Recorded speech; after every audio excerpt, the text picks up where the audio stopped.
betray others, cheat in games, or cheat other people out of something, etc. It generally promotes toxic player bases. RMT is not good for this reason alone. It usually generates and promotes really bad toxic behavior in games. So going on to point 2, what kind of RMT is done in World Online 2? So people are willing to level your characters for you, whether it be your clades, your skills, your attributes, etc. So they are willing to completely do your characters from start to finish, and you don't have to do anything. You'll just have a character all ready to go to play, and you just pay somebody to do it for you. You can obviously buy gold and influence the worth of it in game when you buy and sell gold, because it does affect the in-game economy when you RMT these things. People will buy accounts, so sometimes people will go and make accounts that can fight and also have tons of crafting on it, and then they'll sell it for $400 to $500, you know, whatever price that they want. It's usually really expensive. And then obviously people will also buy things, you know, ranging from crafting books to even specific pieces of gear, such as spell books, you know, that have like all of the spells in them, whatever it might be. You know, people can buy basically about anything that they want in World Online 2, you know, as long as they got the cash to do it. Going on to point 3, we're getting into now why this is bad for World Online 2. Why is RMT bad? Well, firstly, it devalues everything in the game. It devalues gold, it devalues items, the time to make those items, the time spent in general, etc. So anything that you do in game is immediately devalued by how excessive RMT is in the game. And in MMO2, RMT is extremely excessive. It promotes the idea that players can spend money to avoid risk or time, so StarVault purposefully makes time sinks in games to keep things quote-unquote fair, but people can just RMT to skip that. They can avoid the risk of dying, they can avoid the risk of wasting their time, they can just pay and have immediate gratification.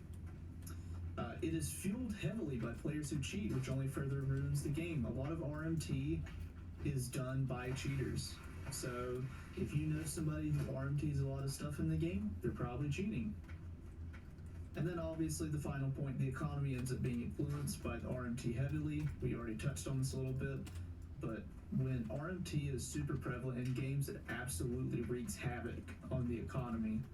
And I think anybody who's been playing World Online 2 can see that, how so many things are so inflated and gold is just so excessive in the game to the point that people pay thousands upon thousands upon thousands of gold for certain things, and it's just, gold has almost no value at this point because it's just so crazily high. You know, why do I want to go buy a piece of jewelry for 15,000 gold? Like, it's just ridiculous. If you really think about it, it is ridiculous. You can buy a castle deed, I think, for 5,000 gold, but you're buying a piece of jewelry for 15,000 gold, so you're telling me a deed that allows you to place a castle to control things on the map is worth less than a trinket that you put on that gives you, I don't know, 3 extra movement speed? It's just crazy. It just makes no sense. Finally, going on to point 4, why do people RMT in World Online 2? And I wanted to explain why people do it, because it's really important to really understand why people do things, why they happen, what we can do to fix them, why StarVault does nothing, and just to bring light to the issue as a whole rather than just saying RMT bad, not good, and then just ending it there. So why do people RMT? The game is time sink heavy and not in a good way. This can be farming, traveling the map, building structures, or crafting gear, having one character slot, meaning you have to have multiple accounts if you just want to be self-sufficient. A lot of people do not like the amount of unnecessary time sink in the game, and that is one issue StarVault has with World Online in general with both games, is that they add a lot of unnecessary time sinks that I don't think belong there personally. I think they just do it because they want people to be on their game for longer. It's not about creating meaningful gameplay loops. It's more, well, we want you on the game 12 hours a day. We want you to feel addicted because we want you to feel like it's a second job. And a lot of players will tell you that Mortal Online feels like a second job when they are fully invested into it. And there's not really many games that feel like that. A lot of people sink a lot of time into games because they're fun and they keep them engaged, not because it feels like a second job. Yep. Mortal Online 2 feels like if you walk away from it, you have that feeling of missing out, so to speak, or that you lose progress. You're losing time because you're not playing. To move on with the point, other players do it, therefore you're at a disadvantage not doing it. A lot of people RMT in the game. It's just simple fact. Players and players who cheat do it to make money and don't care about Mortal Online 2, just the money they can make. I know a lot of people that only play the game to RMT. Wow. So there's that. So this isn't. But there's only like 500 people playing play the it. game and RMT. There are people in the game who are using the game to make money for themselves, and they don't care about the game. They don't care about the community. They don't care about the individual player. They don't care about anybody but themselves. Yep. And then finally, StarVault has no stance on RMT because they do nothing about it and they've done nothing about it. Moving on to point 5, can RMT issues be fixed? Of course, anything can be fixed, so yes. But StarVault don't care about RMT and actively create systems in their game that promote RMT over gameplay. Now, somebody could sit there and argue and say, well, StarVault is not purposefully making things to promote RMT. Of course, I think everyone can safely say StarVault is not purposefully making things to promote RMT. Oh, there's an hour maintenance here in 2 hours. That's when I'll go to bed. Systems and mechanics that are more engaging and not meant to waste your time, players probably wouldn't feel like they have to do RMT. Because honestly, if you sit there and think about it, think about somebody, and I'm not saying the game has to have instant gratification, obviously. But if you think about it, think about somebody who works, has responsibilities, has a family. If they are a true person who enjoys playing games, they will find a lot of time to play Mortal Online 2. But Mortal Online 2 takes so much more time than the average game. So when they see the potential to weigh, well, if I pay $100 to get X items, or do I farm it over the next 2 weeks to get what I need? They're just going to pay the $100. It's just the easier choice. It is easier to spend money out of your paycheck to get something than to sit there and farm something monotonously over 2 weeks and hate every moment of it. It's just fact. Goal 40. Continuing on, players should be more closely monitored and receive temporary bans up to permanent bans for excessive RMT. If StarVault actually would ban players for this, I definitely think there would be a lot of people not playing anymore because a lot of players RMT. Cheating would also have to be addressed on a massive scale, but it will not happen as both cheating and RMT are not huge issues in StarVault's eyes. It's just true. If it was, there would be more action on it. There would be more talk on it. There would be more effort put into these things, but they're not. Players could actively report RMT or players who RMT, but they have no incentive to. So what's the point of even reporting players if you're going to get nothing out of it, right? Why do something when the dev company's not doing anything about it? Why is it the player's responsibility to deal with RMT issues? It should be the developer's responsibility. And then finally, moving on to point 6, why does StarVault not do anything about RMT? Now, some of this is just kind of my takes on it, so I'm not saying these are just straight fact. So take them as you will. But to talk on this point, StarVault have had a track record of making systems and mechanics that cause players to invest huge amounts of time and or lose huge amounts of time to keep them stuck in a cycle that develops a sunk cost fallacy. A lot of players who play MO2 and main it as like that is the only game that they play, a lot of them find it hard to quit and play something else because of sunk cost fallacy and because of the feeling of missing out. Those are the two big factors that keep people playing MO, because a lot of times people sit there and think, well, do these people just enjoy the game constantly and that's why they play it constantly? No, that's not really the reason why. There are things in the game that keep people there because it's almost like you have responsibilities in the game. Let me just give a very clear, easy example. If you have a house in Mortal Online 2 and you don't pay taxes on it, your house falls down and it can be destroyed and you lose everything. Therefore, you have to pay taxes on it. And the average person might think, well, if all you have to do is pay taxes, that's no problem. But my point is that there are a lot of things in the game like that that keep players hooked in because they don't want to feel like they're going to end up losing something because they weren't playing. Trust me, people think that they'll have a house in Mortal, they'll pay taxes on it, and they won't play. But once you stop playing Mortal and you realize just how much better you feel about games in general, and you just have all that extra free time to do something else more productive or more fun, you don't care about paying the taxes on that house anymore. That's how I feel about Rust. You don't care. Yeah, I've I been don't in that care. position a lot of times.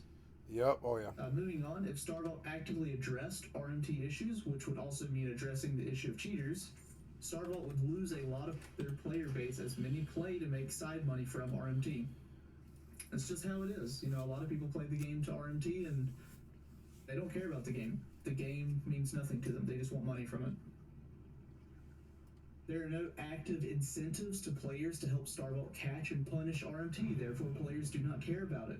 What's the point in reporting someone and building evidence in a case against someone who RMTs excessively, or who whatever, guild, an individual, a small group, whatever? What's the point of getting these people in trouble if you get nothing out of it beyond just a better game? At that point, it should be the developer's responsibility to do something about it. Now, if Starvault said, hey, we're going to be rewarding players with X, Y, and Z that help us catch cheaters, that help us catch people who RMT, players will do it. I promise you they will. Players would feel great knowing that they're making the game that they want to be better, but they're also being rewarded for their efforts. And then finally, my last point, this is just kind of something I wanted to tack on, but Starvault did not actively do anything about RMT in Mortal Online 1, which now shows, since they're not doing anything in Mortal Online 2, that that's not going to change at any point in time. They clearly don't care about it.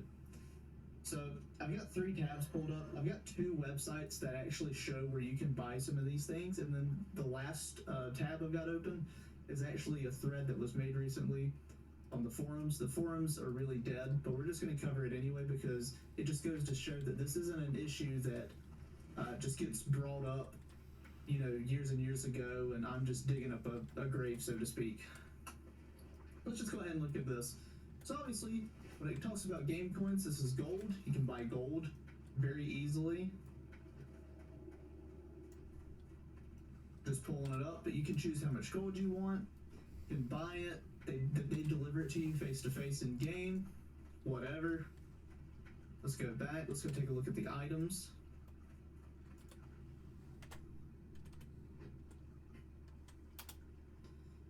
So they're selling rings, they're selling sets of rings, selling gold, capes, lore books, materials, necromancer tomes. They sell pets, horses, more materials. Like, guys, you literally can just dump money in this game and never lift a single finger, and you will have everything that you want, and you can just play the game and never farm, never go get anything for yourself. You literally can just pay for all of it, and that's ridiculous. Stuff like this should just straight up not be allowed in this game, right? We're just going to the second page. It's probably just going to be filled with a ton of materials, but it just goes to show, like, there's just so much stuff here that you can buy. There's not anything you can't buy. If you can make it or create it in Mortal, somebody is selling it. Hello. Obviously, too, you can buy accounts as well. Let's go ahead and take a little peek in here and see what's going on in the account section. So obviously there are people that sell fresh Steam accounts for cheaper. So instead of buying the game, here's another big issue with RMT as well.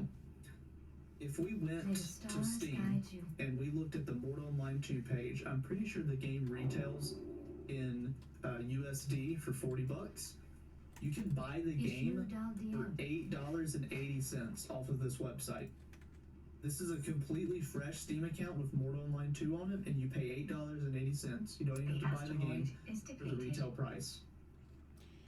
Why does Starvault not do anything about it? Now, if I could blow $20 on another 2 accounts, Mortal becomes a totally different beast for me, PvE wise. I don't like buying stolen accounts like that.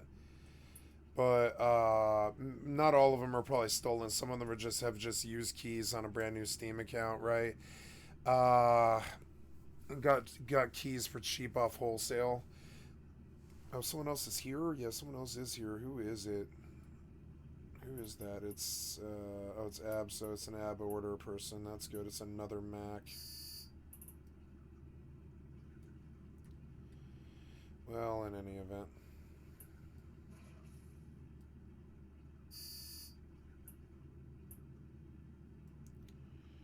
It is Mohab Zor D. Malone. Okay. Well, cool. Hopefully I'm left alone. Farewell. So if I could have my main account be my, like, combat tamer, if I could have an alt account that had all the crafting I needed and my and all that. Nope, look at the time sink already. That would be another 40 hours or something like that. That is insane. I'm not doing that. Like already the time just goes, it blows. It's like it just blows by when you're playing that game. And oh, now that's kind of uneven. I wish I could fix that. Yeah, unlock the window for a minute and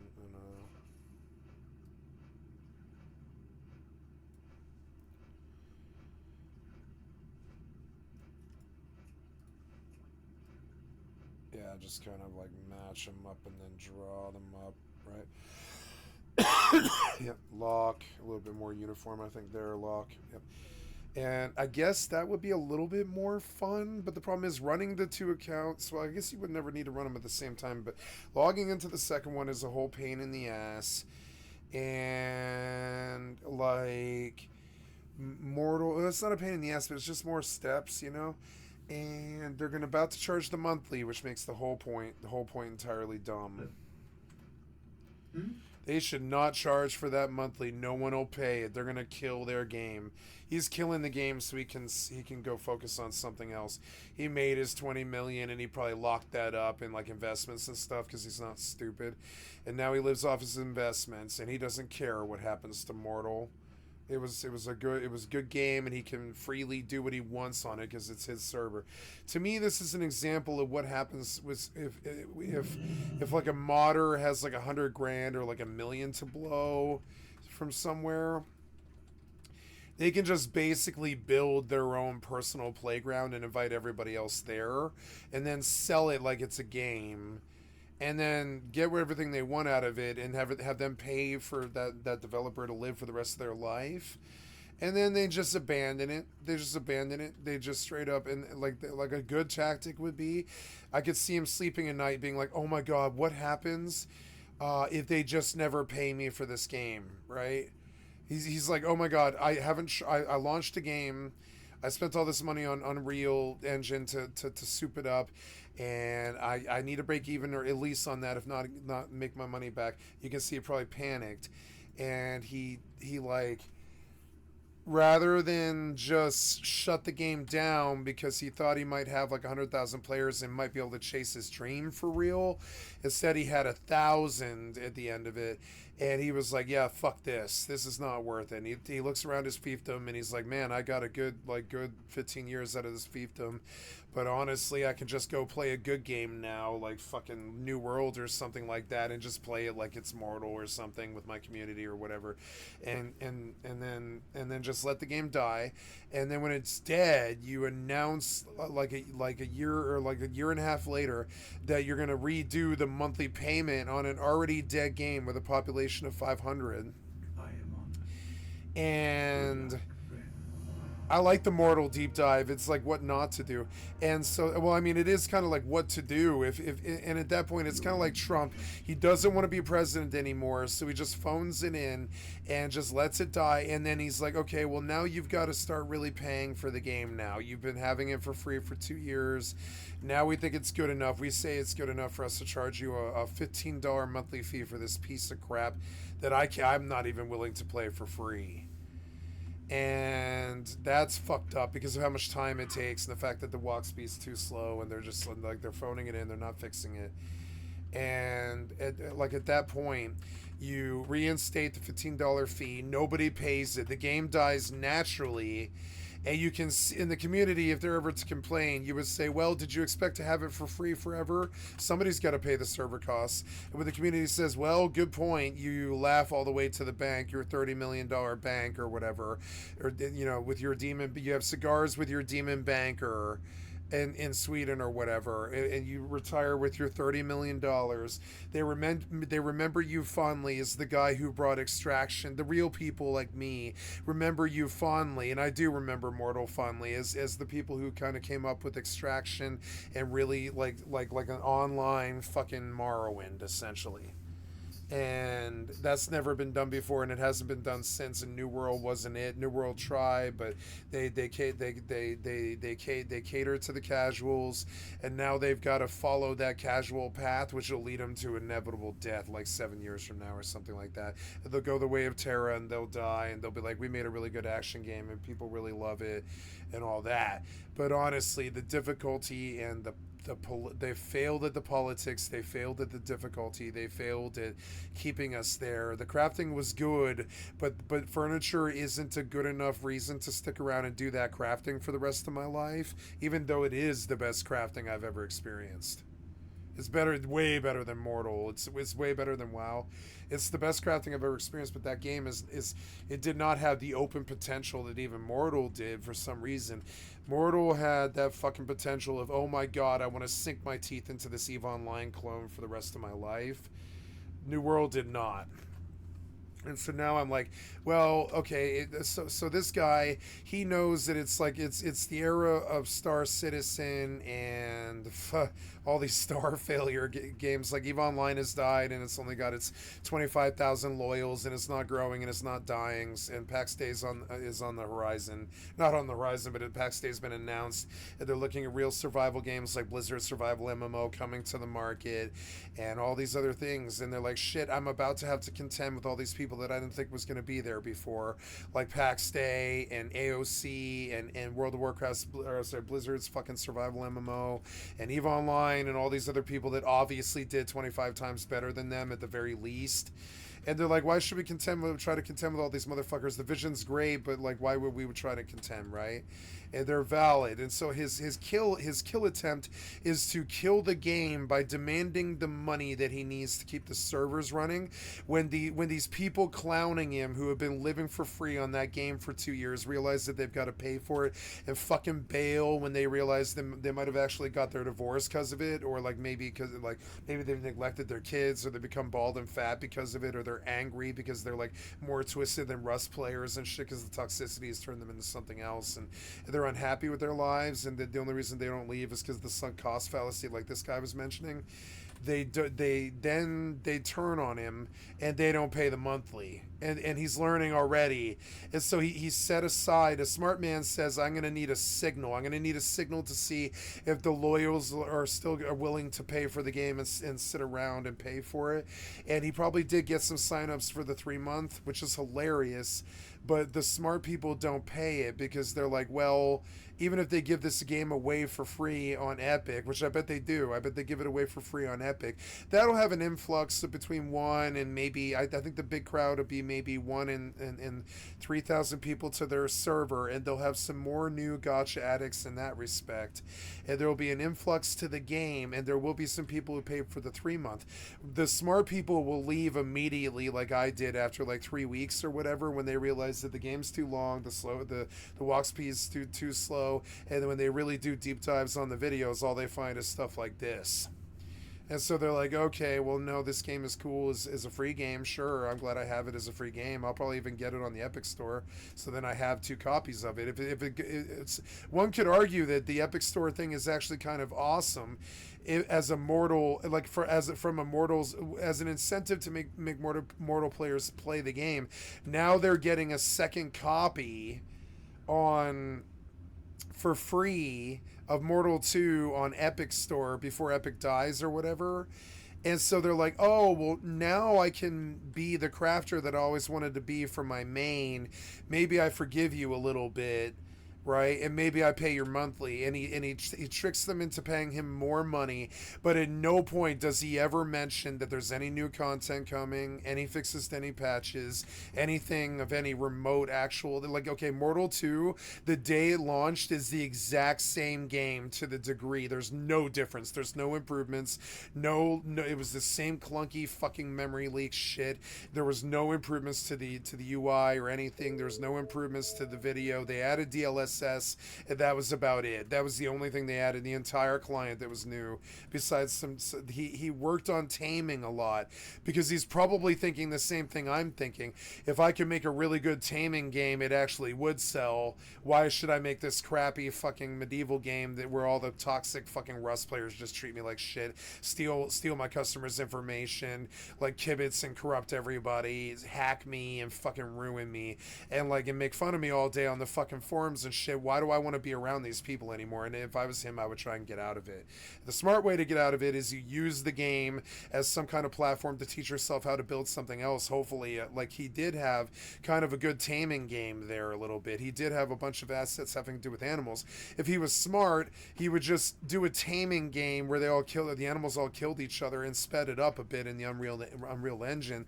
He could literally take he could take Tindrum. It'd be like Tindrum Trainer, and he could start a whole new offshoot.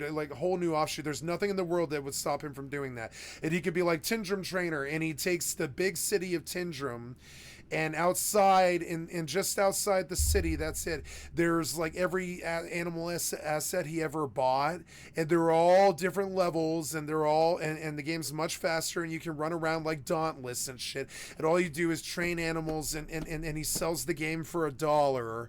Trust me, and he'll make far more money off that than he ever did off selling Mortal for $40 and getting yelled at by the community who's like, what do you mean you're too lazy to do the work? And he's like, well, I'm a businessman. I'm too lazy to do the work. That's what businessmen are. I set up Mortal as a modder so that I can get rich quick, and I did. And then why would I sit around while you guys abuse me and talk shit about the game for the rest of its lifespan? And honestly, he doesn't need to do anything else to the game. It runs perfectly right now as it is. It'll steal your time just fine, and you can do RMT if you want. You can break the SP if you want. You can go hack if you want. You can live there if you want. You can get raided if you want. It's all there. It's exactly what he promised. Nothing less, nothing more. It's actually basically the greatest grift in the history of video games. I think only people like Kira TV and I and other people like looking into all of these non-consensual third-party fucking PvP MMOs and stuff were ever likely to even understand, besides the people who were already like massively addicted to Mortal anyways, because they were like, I heard it said well the other day on a video, and I'll never forget this. I'm a glutton for overcoming difficulty, and it doesn't matter how I get it, even if it's Mortal. I'm a glutton for overcoming difficulties. Everybody with a brain in the MMO non-consensual scene has come through Mortal at least once and given it its fair swing, even if it is $40, because if you got to think $40, right? Say you get only 20 to 40 hours out of Mortal before you're like, fuck this game, I quit, it's too horrible. That's still the same value as something like Elden Ring or even Dark Souls. It's still the same value. If you get 40 hours that were at least mildly entertaining for $40, you got to see what everybody else got to see. You got to see the graphics. You got to see what it was like, and you could tell a war story to your gamer buddies and all this. There's inherent value in actually seeing the title when it was viable. And so now, and I'm looking, like, one of the things I kind of thought about was there's this event horizon in my life where my parents will be gone, and I must look out for myself. And if the streamer stuff didn't pay out by then, and not pay out, I don't need it to make me rich. I want $26,000 a year, and I could retire comfortably for the rest of my life with the current stocks of land and a home that I own. I can easily live off of $26,000 a year for the rest of my life, and if my streamer career supplies that, eventually I can do that. But streamers don't have that money forever, so I was looking for something like a YouTube content provider thing that brings in endless income off the 40,000 videos I put on YouTube over like a fucking 50-year period or something like that. And eventually I do, like, you know, right as my parents die in about 10 or 20 years or something like that. Like, eventually I do make like roughly like 26,000 a year for putting on, you know, what do I do? I add like 7 videos a day for 365 days a year.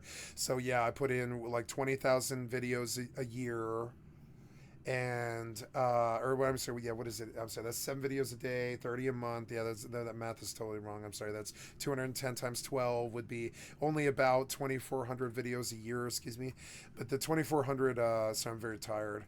The 2,400 videos, I'm hoping to slowly eventually build like some kind of following where the ad revenue supports me for the rest of my life, so I can live in retirement with nice tech and nice games and nice VR helmets and a bottle of alcohol every 3 days, and you know, my hashish and my nice lifestyle that I've grown accustomed to of like playing MMOs on a 100-inch monitor and smoking my hash and drinking my wine and my Voodoo Ranger. And I don't need anybody else. And so I keep looking for the solution in 2 places. I continue to build a stream like this where you guys can see what I'm looking at and what I'm thinking about every single day, and just keep putting fucking lots of videos on YouTube until I'm just like old, right? And build something. And if I don't get anywhere with that, which I'm totally fine with, I will attempt to Warp drive active. either narrow down to like a little 1-bedroom somewhere and attempt to live off the $1,000,000 that I could sell my holdings for the rest of my life, and live comfortably near a beach or something like that, and try to fish for my food and that kind of thing. Or, you know, or I could just live here.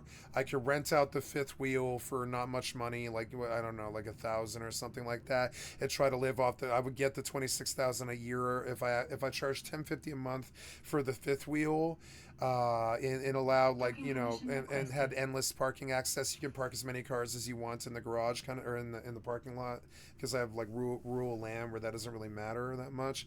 I could live off the 2,600 or 26,000 a year that I could get off the rent for this place, and then I would just put 6,000 into the upkeep of both places, and try to live off the 20, you know, try to live off the 20 grand a year, and just grow my own marijuana or something like that. I don't know what it would be, but it would be something like that. And yeah, and like I keep thinking about how do I sustain myself, and I look for solutions in the MMO scene, because I keep thinking, like, what if I were just to buy some shitty assets and make the Tamer game and get a bunch of kids addicted to it for $1, and if I were to make, say, 24,000 sales a year off of that game, it would pay for my life for the rest of my life. You know, it doesn't like it's a really beautiful thing to own a home and not have to have the stress of rent and all this other stuff, because then I don't have to worry about like what I need to do when my parents are gone and there's no one else to ever look out for me ever again, you know? And I don't want it. I don't want any more commitments from anybody else. People have made me very unhappy. Maybe in 20 years I'll feel differently, but I don't think so. I think I'm done. I think I lived enough of my life in the social first 40 years of my life that I don't feel I need the rest of the humans for the rest of my life. I really don't. I don't suspect I need them. And if I do, I'll go amongst them again. I go amongst them every day on my games, and I don't know. I get the sociality I feel like I need here. If I really needed to, I would go play with my Rust clan or something like that. I'm okay. It's more that, is all this sustainable? Because my parents have like literally straddled me with this bomb where like I don't have the upkeep to pay for the upkeep of this place that I will inherit when they're gone, because they're not leaving me a business that pays for itself or something like that pays for the upkeep on this land. I'm inheriting land that will literally cost me money, I think, in the end. So I could sell it and just cut the losses, but then where do I live? So I could move to a trailer park for the rest of my life and live off the $1,000,000 and pay a lot fee of like $750 a month for the rest of my life, and you know, my one splurge would be my marijuana and alcohol, and live kind of unhappy in a fucking like a trailer reality for the rest of my life. But then I wouldn't have to worry about the land or the upkeep, or cutting the lawn, or paying the mortgages, or any of this other shit. I mean, we don't have a mortgage, but like, you know, doing all the upkeep on the land, the taxes, all the stupid adulting that takes me away from my real job, which is this. And like, I don't know, I wonder sometimes if I could easily just take. Why I'm bringing this up is I look at the mistakes that people like this that Helk made from Face Punch, and like people like this guy who made Mortal. I forget his name, Hemrick. I think they're wonderful people who took shots at their lives when I didn't. And I want to hate on them, but I don't think I can. I think what they created is actually really beautiful. And if it didn't work, that's okay. There's no insurance, like there's no like slave drivers whip cracking forcing them to be there to do this. They do this voluntarily. So if it crashes, it crashes. That's how game development is. So I want to hate this guy for what the game ended up being and how disappointing it was over the last week, when I was like, oh, I could really love this piece of shit. I see something really beautiful here. But seeing that he never did do anything for 2 fucking years. He never did patch. The best he did was add DLSS to his game. At the end of it, after playing it for another fucking 16 hours, I was like, no, there's nothing here that wasn't here day one 2 years ago when Mortal 2 launched. There's no new systems. There's no new improvements. There's been nothing added to the game. I think all he did was fix the stuff that would pretty much guarantee that his community would not rebel against him, and that's it. And then he's been trying to get out of this now for, well, I think he was either like re-up and actually look at the Mortal vision and give me the money I need to make it actually happen, or like let it die. And that's how I think software developers think, and that's a very criminal way of thinking. It's like one of the worst economic problems in the world is what right now is what's called zombie corporations. They're like or zombie companies. They're like these companies that borrow a bunch of money at startup, which is totally fine. But but then they just rack up a bunch of stuff. They spend money on rent. They create a product that doesn't sell, and then they throw their hands up and they say, well, we better cut the investment loss here and say that we didn't make this. And then they declare bankruptcy. They don't have to pay the government. They don't have to pay their debtors, and nothing happens. Nothing is contributed. Nothing is given to the economy or anything like that, right? And so, like, that's essentially how these MMO developers approached like Mortal, even EVE Online. It was like this wager that they made with the world, where they're like, well, if you like our concept enough, well, give us the money to do it then, and we'll try to give you a life pastime. Now, EVE Online, they were massively successful with this, not with population, but with just the fact that the 30,000 of us stick around and pay them their $20 a month. You know, like 25,000 of us stick around and pay their monthly.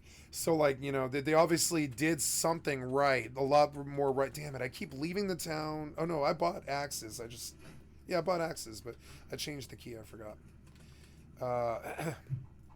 Here we go. That's a good key for it. Yep, much better. And so, like, I think sometimes, like, why not take a swing at a tamer game idea like that? It'd be like, yo, I need $1 million for startup. That's all I'm ever gonna ask.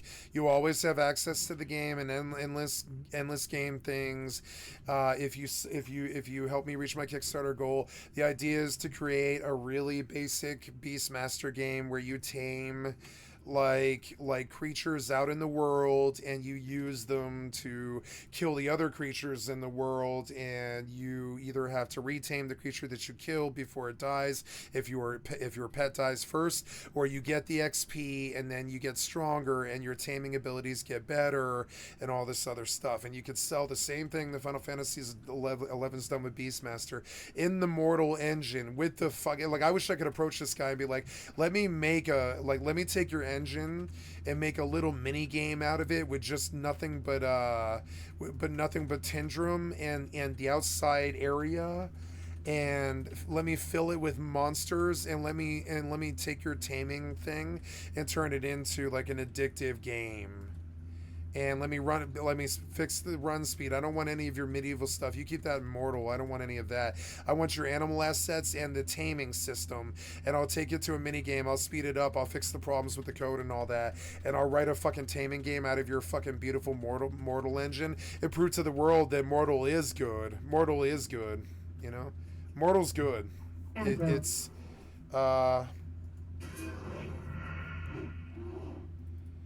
it's a good game that went nowhere and was very purposefully not supported, because the guy was either like, give me gold and let me make the WoW killer, or let it die in peace with my McMansion in Sweden.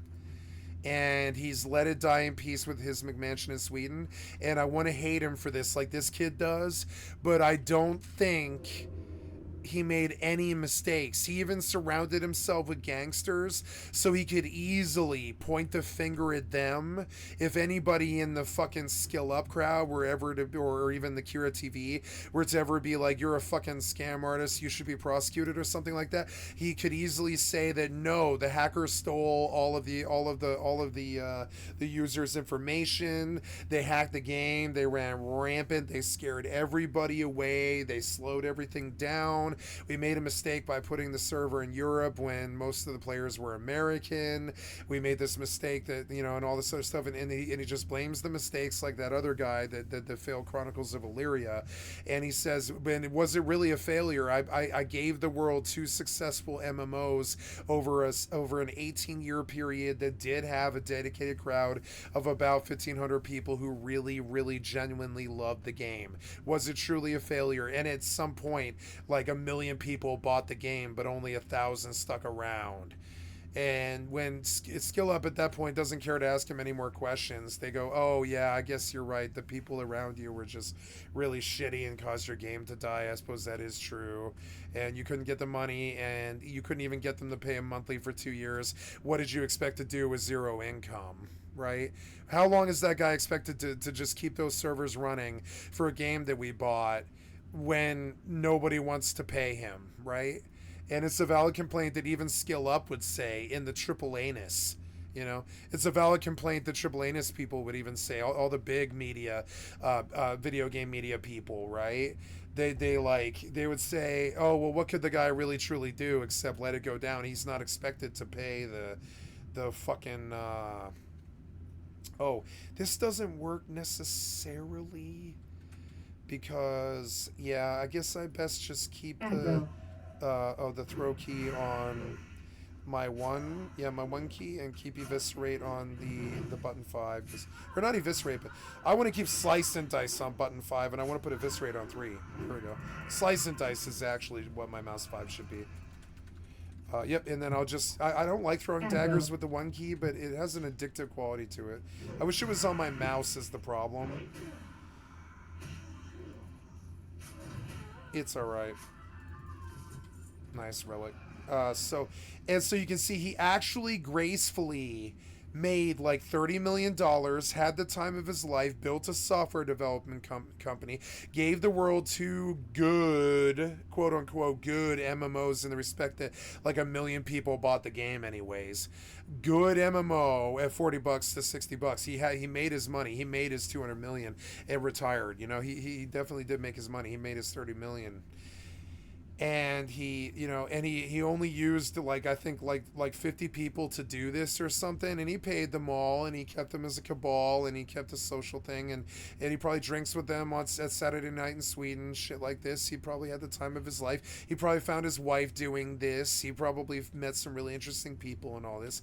And at the end of it, he can make a valid point that even Skill Up would agree with, which was that they didn't want to pay for the game, so how was I supposed to continue support? And he's right in that respect. None of us really wanted to pay for the game that he refused to support. And this is something that we can't crack that whip. He's not a slave. You know, in his defense, he did what a lot of other developers are not brave enough to do, which is he waived the monthly fee for Mortal 2 entirely when he saw the shitwave disaster coming. And he was like, well, you don't have to pay for it beyond what you bought. And he knows that all of us played it for at least 20 hours, I think, if we bought it, because we were that interested in it. And we know that we probably got our $8 to $40 worth of our game purchase in the 20 to 30 hours that we played it. Some of those guys played it for thousands of hours. And so at no point is he morally reprehensible. He just mismanaged so badly, like Trump, that no one blames him when he loses the presidency. They blame the other side. They blame the community, right?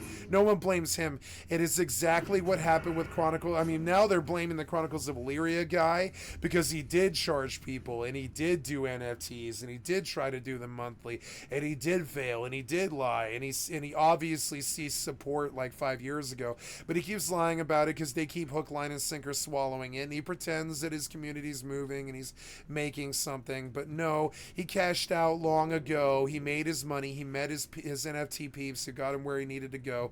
He either sold the game for 30 million or he just made his 30 million and quit.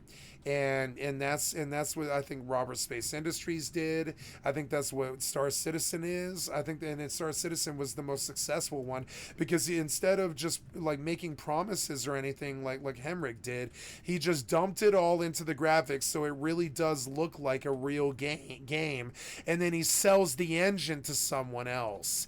And that's the bent that Kira TV is on these days lately over the last few months.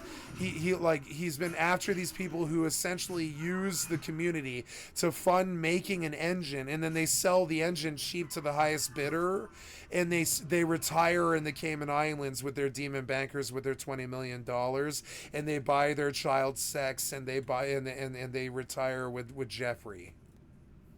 And they rub elbows with all the other jet set crowd that has like a fucking villa in Manila, you know, the villa in Manila set that's all living off rentals and living like Symantec Nortec, you know, Norton Symantec guy, and maybe facing prosecution soon, but not yet. Kind of like Bernie Madoff, you know. Except this guy, he made away scot-free because Mortal is an indelible MMORPG that is in the minds of those of us who do live this as a passion, who do the MMO lifestyle every day. Mortal is an indelible cigarette burn, to me, a more indelible cigarette burn than what a lot of stupid nerds will say about Dark Age of Camelot. Like Dark Age of Camelot did not live in as long and was not as successful as, and did not have the visions and did not have the success that Mortal did. And Mortal is a piece of shit rip-off asset game. Now, a lot of people are going to say the good game was Dark Age of Camelot, but the truth is the community left Dark Age of Camelot after the first year, just like Mortal, and they lived on for 17 years on that lie. I mean, they had all the dreams and all the realities, and they brought the reality, just like Mortal. They brought the reality, but they were not successful in any way or form. And so everybody's like, DAOC, we need DAOC. Yeah, I need Mortal, and I need DAOC. And there's even another couple of games like Mordhau and like Chivalry 2 and Conqueror's Blade and all these other games that I played in the last year looking for other games in this sort of bent, right? And then there's another really famous one that I like, Gloria Victis, which I actually really like. I like Gloria Victis a lot. It plays a lot like Mortal, and it's got the same systems of Mortal, but no one will play it, so it's not good because the entire game was based around interaction with other people. So if you take the people out of it because the population dies, you've got a great game. Gloria Victis is superior to Mortal in every single way and fucking form. But no one plays the game, so there's nothing to do. The entire point of Gloria Victis was doing that dodge block combat where you like swing left, you block left, block right, and then parry, repost, respond. They took that, like the Mordhau combat, and they took it to an MMO that's actually good. Like like called Gloria Victis, but they can't get anybody to play it because they had the same corrupt background as same hackers and same bullshit that Mortal and Chronicles of Illyria and all the shit Dungeness crab people that fucking like, you know, infest the you know a good example of this is Archvelder.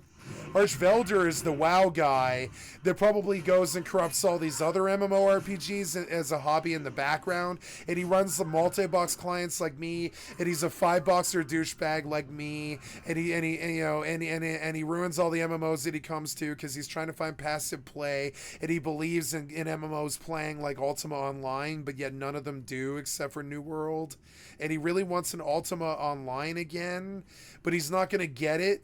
And he takes his Ultima Online tricks to all the other MMOs like Marquis Dragon did, and he makes his $1 million off of WoW hacks selling gold gliders and shit like this. And he retires in the Caymans, but he's still bored because he wants an Ultima Online, but these piece of shit developers won't make one. So he infests their games and corrupts their personalities and ruins and jades their. I bet you people like Archvelder are running the Goblin Syndicate that destroys all of these MMORPGs that are selling RMT on the side and all this stuff. And I should rightfully be like the fucking chairman of the fucking board of that motherfucker.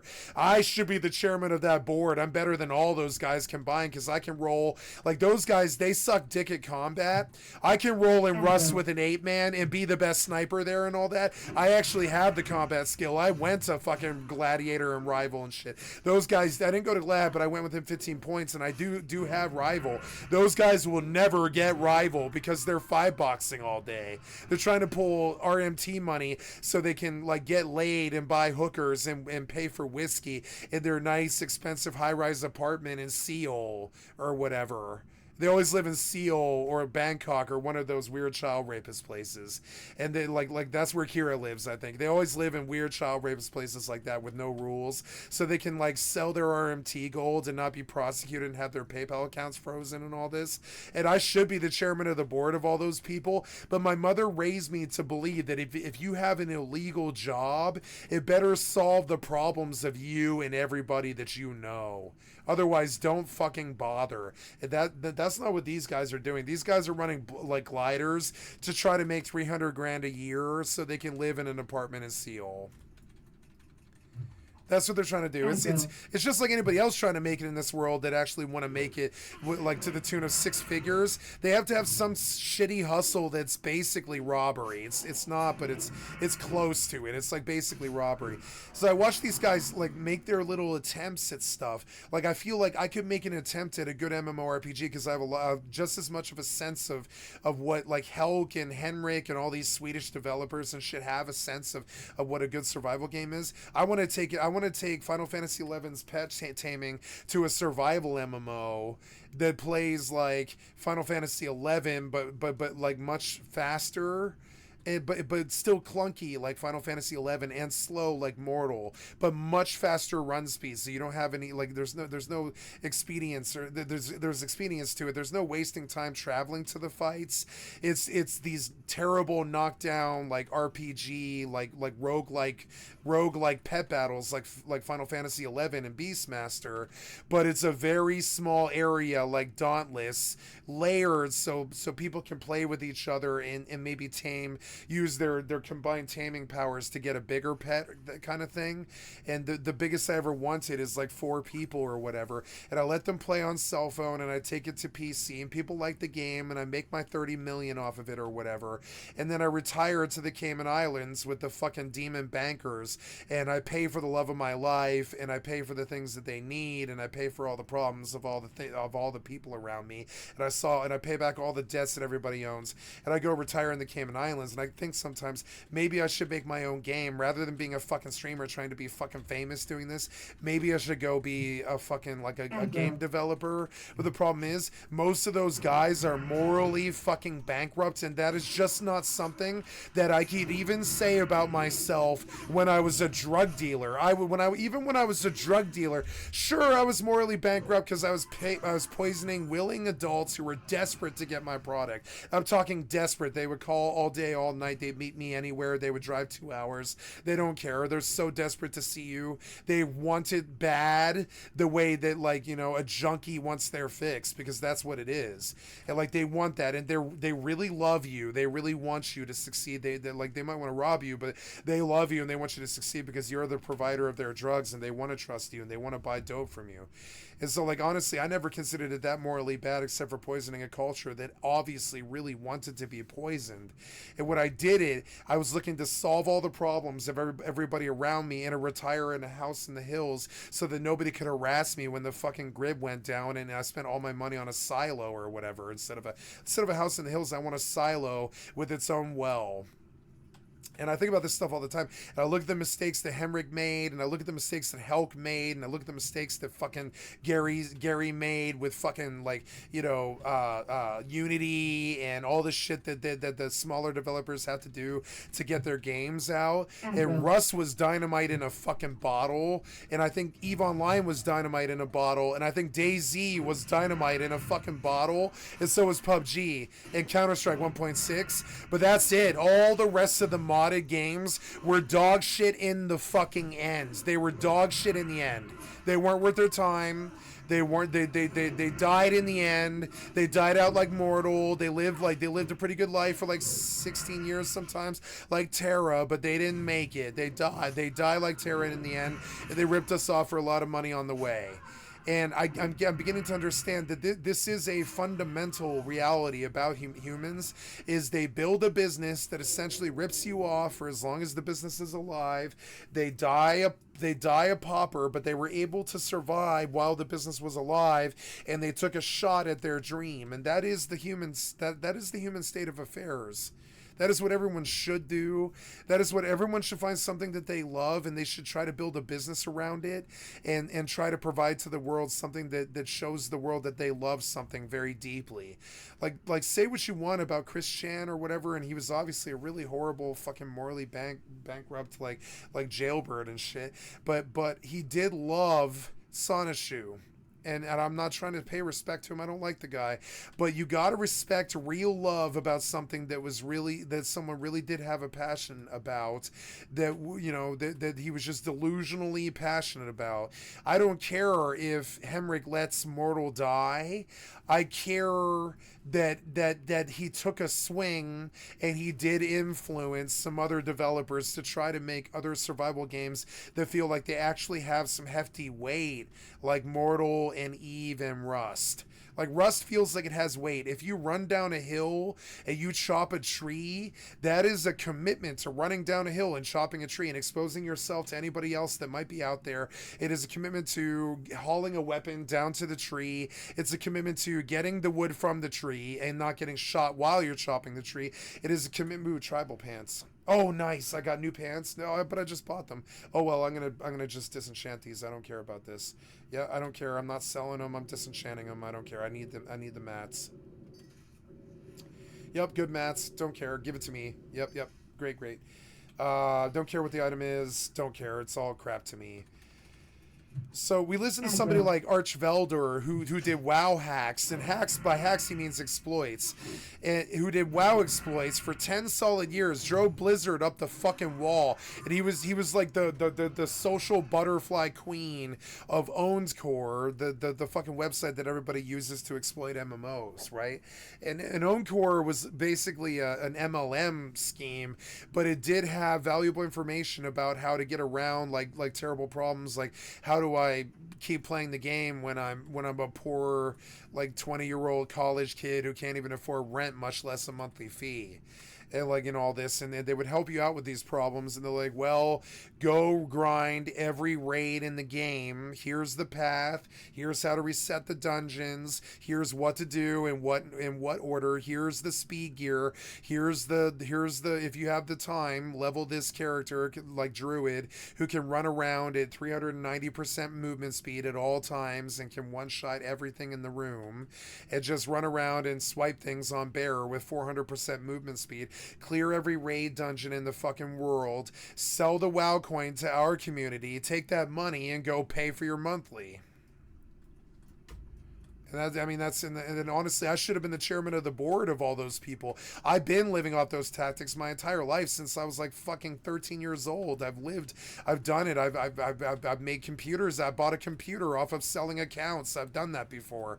I've stolen computers to keep selling accounts and shit like that. Or not selling accounts, but keep my MMOs running and my raids and my monthlies and shit like that. I have done things to keep my habit going because I have a passion. I have a belief that I should be there in the scene doing this all the time, and I believe these creators should be too. And they get a bad rap, and all these nerds just want to blame them for letting the game die. And sure, I want to be angry at him about it, but honestly, the dream that this guy Hemrick lived, it's not like he's in the ghetto at the end of it. He goes home to his McMansion at night. You know who I think about when I think of types like Hemrick? Do you guys remember that movie, The Girl with the Dragon Tattoo? And you remember the creepy house that he's got the torture chamber in the basement and stuff. But he lives in this small mountain town in Sweden, and he makes like 300 grand a year in Stockholm, and he has like a development company or something. I don't know what it is he does. He's got some .com company or something. Nobody really knows what he does, and nobody knows that he's a rapist because he lives in the hills with his $30 million, you know, and he bought his house for cheap in the market crash, and he paid 300 grand for it, and he retires with 30 million, and he sits around like Party Monster or whatever, and he does drugs all day, and he bangs hookers, and he thinks about the golden days when they used to make good games that made him really want a $5, you know. And they don't make games like that anymore. Games used to be so good that you wanted to have 5 accounts on them because it just made you 5 times as powerful. And you literally could go on a fucking Lex Luthor trip, like a total god trip. I like the worst egomaniacal person I've ever met is me, because like I could imagine a lot. I can imagine a lot. Neo from the Matrix was like basically to me piddling crap to the kind of like wealth and riches and just resources and endless like abandon and careless like spending and shit that I can imagine. I don't think Gordon Gekko had much of an imagination, you know? And like I think about it sometimes and I'm like, I don't have that. I don't have that greed. I have no desire for that money or anything like that. But I feel like everybody else looked out for themselves and took their house in the hills with their intelligence, if they have intelligence like mine, and they lived their lives, and they maybe had a hustle or something that kind of took advantage of people for a short time, but in the end people remember them fondly because they helped birth the extraction genre. I will remember Hemrick fondly after this video, after this set of videos that I watched that exposed who he was and what he did, as this guy who brought extraction games like Rust to the fore, because Mortal came around before Rust. Here we go. We've got some other characters here. Without Rust, without Mortal, there never ever would have been a Rust. I feel like this is an absolute fact. 100%. Without fucking Mortal, there never would have been a Rust. And this matters to me a lot. Without Mortal, there never ever would have even, like, Rust would have been a twinkle on some Blizzard developer's eyes in 2028. We never ever would have had a Rust without Mortal. No way. And so I want to give the guy the credit, and nobody on these videos will ever say that about him. About what they have, their clade levels and whatever else, and like you see these prices, guys, like it's insane. Yeah, I mean, some of it's insane. It's $8, and then some of it's $440. Jesus, a Dex Tursar gift. I should have tried Mortal on a new Steam account and just bought one of these $8 keys and leveled this piece of shit game, and then for like 60 hours, and then sold the account for $500. Why the fuck not? Like, honestly, you know, there's like 2 games that are dying, like Mortal and New World, that would be such good RMT games. Who cares if they eat all your time all day? If you can sell the fucking accounts or whatever legally, or you can sell the resources and shit, who the fuck cares? RMT is fun as hell. It's like the funnest thing to do in video games. It's funner than winning the Fortnite like World Cup. RMT is the funnest thing you can do in video games. I know because I've done it before. I did the RMAH. I made $3,000 off that motherfucker, dude. I have made like off RMT. I have made in my lifetime like $9,700 or something like that. I actually did make a significant amount of money. This section, I'm pretty I sure. bought new accounts and games with it and pay rent so I could keep playing MMOs and stuff and probably food and cigarettes.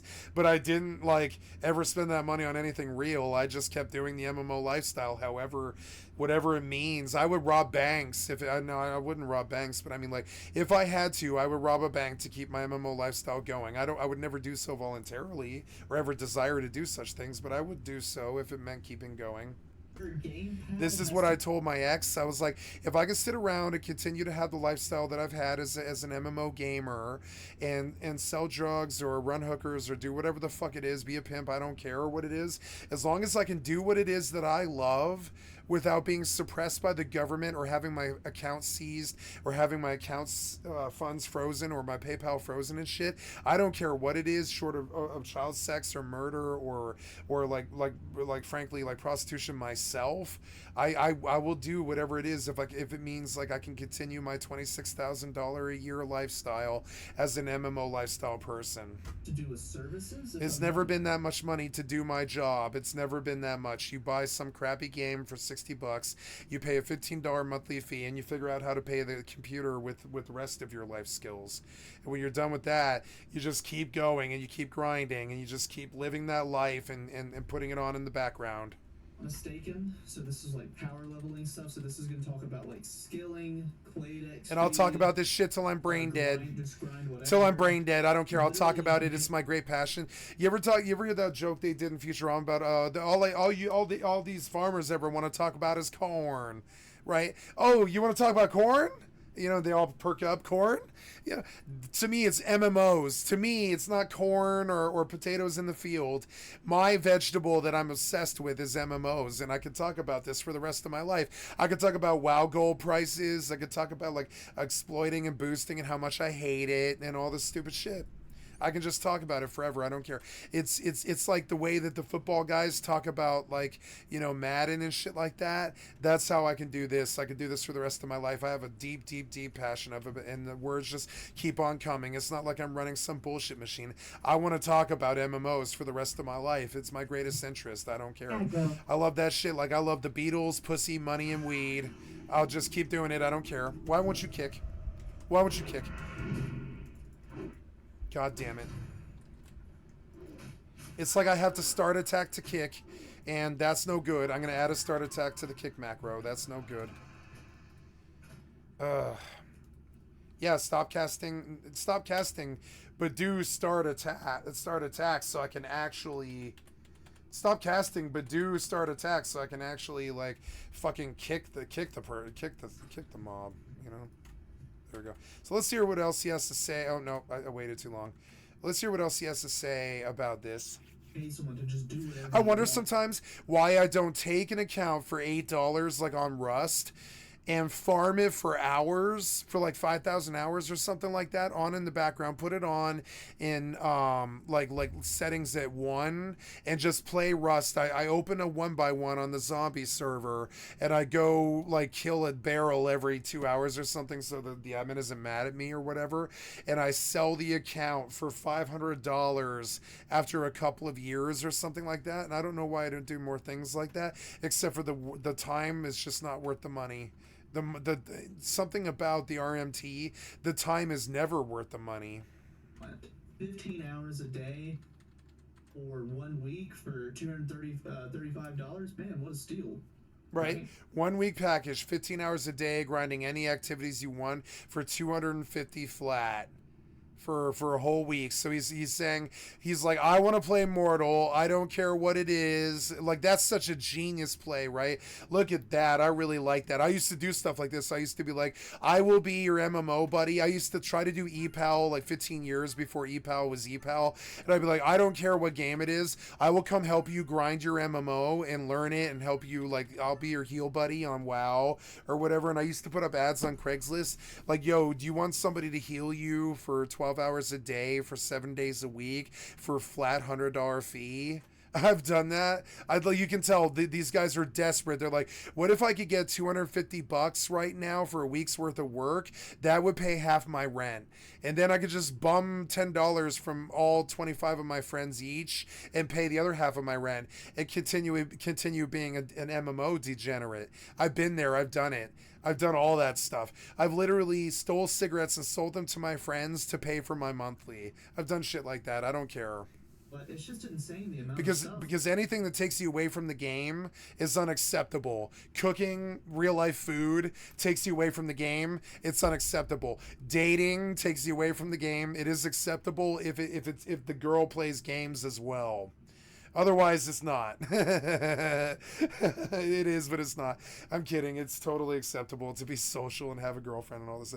I'm just saying, if it takes you away from the game and you're a true gonzo MMO nut like me, I don't know, man. If it takes you away from the game, I'm not sure it's worth it. I'm not really sure it's worth it. You ever had a passion that deep that you're like Bobby Fischer or Kasparov or something like that? I'm not sure you should let... I don't think Kasparov should have let... I don't think Bobby Fischer or Kasparov or Deep Blue or Skycat should technically let their family or women or drugs or anything really get in the way of their passion for that game. I'm not sure they really should. If this guy has so much passion for Mortal that he's willing to sell, what is that, 7 times, what was it? It was very funny what he said. What was it? It was, I will spend 12 hours a day for 7 days, right? For $250. You know what that works out to be? 12 hours a day for 7 days. What's 12 times 7? That's 84, right?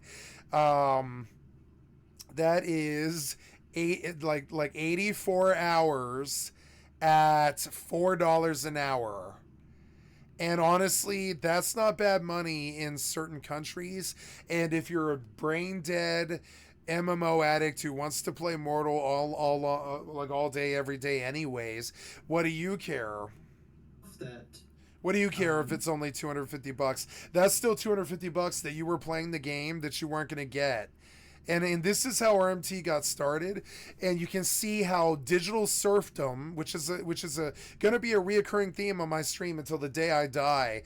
Digital serfdom will turn people into slaves and make them base and sell their time for $4 an hour, which is better than slavery. But honestly, this isn't serfdom. This is actual profit. Serfdom is not profit.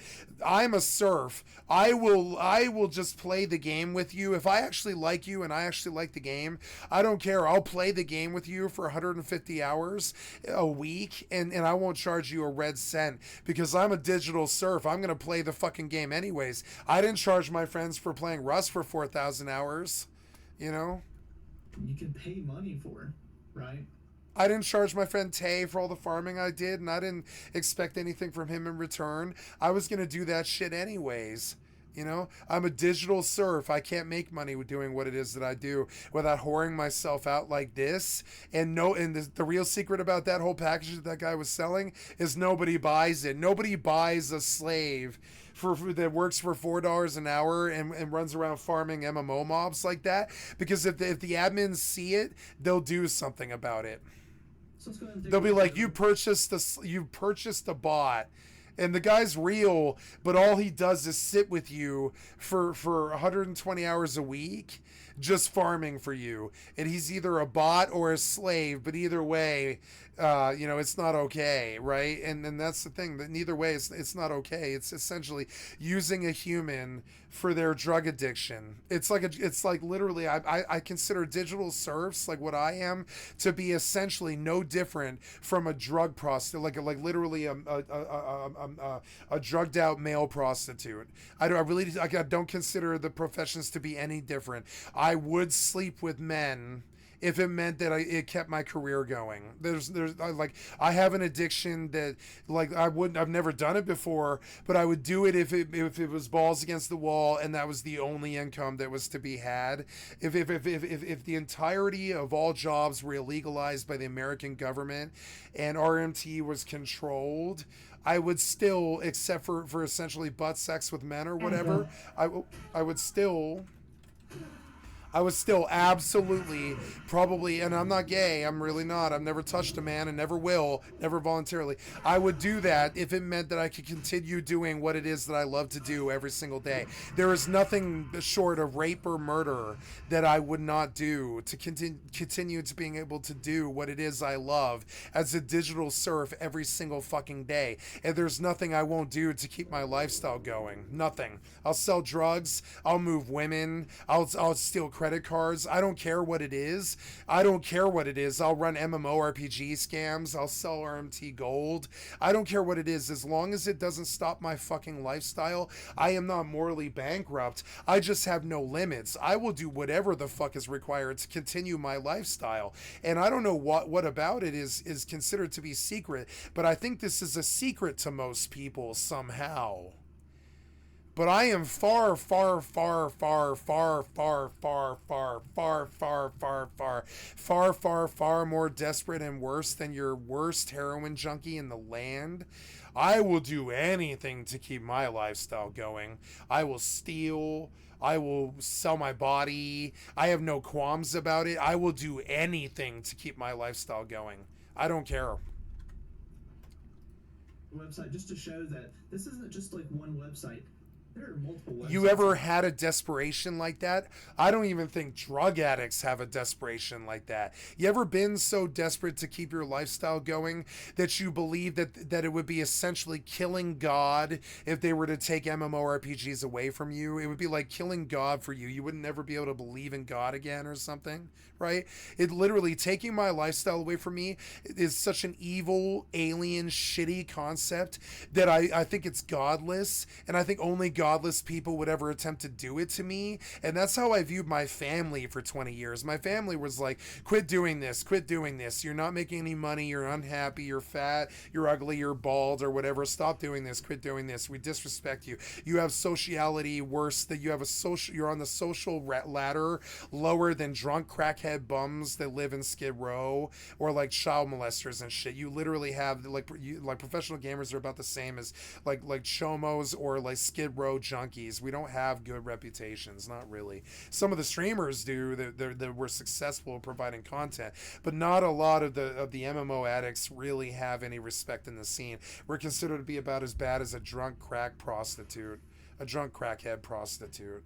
So like, you'll do anything to keep it going. Most people will. When you have this addiction, you'll do anything to do it. It's not like you can't stop playing. It's that you don't want to. You don't want to. It doesn't harm you. It doesn't harm anybody. It doesn't harm anybody else, my job. It doesn't hurt anybody. I guess it uses up resources that I maybe aren't like returning to the planet. It's kind of a bad faith trade, because it's like I use up all this power and time and server bandwidth and internet to do some game that doesn't really contribute to any like real human gain in the world. But like in the end, it doesn't matter. I'm going to do it either way. And I have a passion about this the way you have a passion about God, or football people have a passion about football, or, politicians have a passion for lies and corruption. I just have this. It's not going away. And so, yeah, you look at schemes like this and can you blame them? This didn't come out, some of this came out of greed. When they got successful, they streamlined it and they got greedy. But this came out of necessity. This is a necessity thing. They had to figure out some way to keep their lifestyle going before they fall down to the streets, steal a laptop from a Best Buy, live at a library or a fucking Starbucks, and log into WoW all day on a stolen laptop, and steal food from 7-Eleven to get by while they keep playing MMOs. And trust me, every MMO addict I've ever met has sunk to that level before in their lives. Every MMO addict I've ever met will tell you a horror story like that. Yeah, I used to log into RuneScape at the library because I couldn't pay rent. Trust me, every fucking degenerate MMORPG player I've ever met has a story like that. Either they were taken, not every one of them, but it's either one or the other. They were either taken care of by their parents and got a cushy job through nepotism, or they were just upper middle class or upwardly mobile and were just going to have a nice life with a good job and all that anyways. Or they at some point in their lives dumpster dive food to survive, pissed in bottles and stole laptops to keep their MMO addiction going. And I don't really see the difference between like a heroin junkie, except for they'll die if they don't get their fix. I think MMO addicts will commit suicide if they don't get their fix. If you take an MMO player away from the thing that they love the most, that they do all day, that they're passionate, that they don't want to stop doing, that they're totally entrenched in and have created a second life around and all this. And like, you know how they talked about how people love their AIs that they lost? I think like MMORPG gamers, like if they don't have the MMORPG gaming to live for, I think suicide is often the only other answer for them, which is why gamers have such a bad suicide rate. And like, I don't know, man, but I think this is something that has not been addressed, that is a surprise to people, but is not a surprise to me. I have lived the methamphetamine heroin lifestyle, and it was never as degenerate and depraved and desperate and fucked out and considered like reputationally way worse as being a fucking MMORPG addict. It was far more destructive to it wasn't destructive to my life, but it was destructive to my sociality, my skills, my future, and all this stuff. And it's not because the gaming was bad or that it was bad to do the gaming. It was that everybody disliked it so much that they didn't want you doing it so much anymore, that you were in open like operational defiance against authority when you continued to do it, because they were so unhappy with how unproductive and shitty and repetitive it was, that you just kept doing it anyways, right? And how much money it costs and all this. And they say, oh, well, you didn't contribute anything to society for 20 fucking years. All you did was like be an MMORPG addict who ran power bills up and acted like a depraved degenerate for 20 years. And this is true. Every bit of that is true. But the difference is I'm still gonna do that. The baseball people, they retire at 35. I'm gonna keep doing this until the day I fucking die. It's not some fucking drug addiction that I'm gonna have to give up because I'm too old to cut it on the streets to get my fix in your black market anymore, and can't shoot dope because I don't have any veins that work or whatever the fuck. I'm gonna do this till the day I fucking die, 14 hours a day till the day I fucking die. It's an addiction that's far worse than heroin, and it's not destructive like heroin, and it's never cost any lives, it's never killed anybody. I mean, I guess staying up for a long time and trying to play a game forever kills people, and people's heart stops in their gamer chairs and stuff like that. But this habit, or whatever you want to call it, has never harmed a living thing. It's never cost anything. It's never had a bad effect beyond the resources that it costs, like power, money, and time. That's it. And as far as hobbies go, it's about the most productive, most enjoyed, most successful like industry on the planet. And games will move units like more than anything else will, except for albums. And